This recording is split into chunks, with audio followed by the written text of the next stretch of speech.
Hi there, in this video I'll show you how to manually add your digital asset to your download page. So if you're on the main dashboard of your ClickFunnels account, click on the Thank You page, which is where you want your download to happen, and then go ahead, scroll down, and then click on Edit Page. And then you're brought to your Thank You download page. And what you want to do is that you want to manually attach the download link to the download button, which is in blue. So your next step is to get your mouse over to the download button, and then you'll see a gear on the top. Click on it, and once you click on it, a pop-up will come up with all the settings that you can do to customize this download button.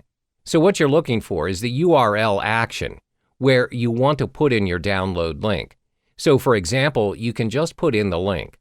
I already have my download link, and this is the link that was provided by ClickFunnels when I uploaded my digital asset into ClickFunnels.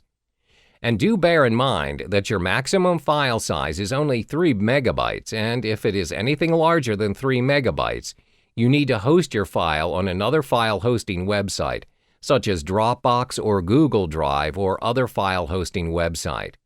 So once you have put the link in, all you need to do is press Save, and you're done.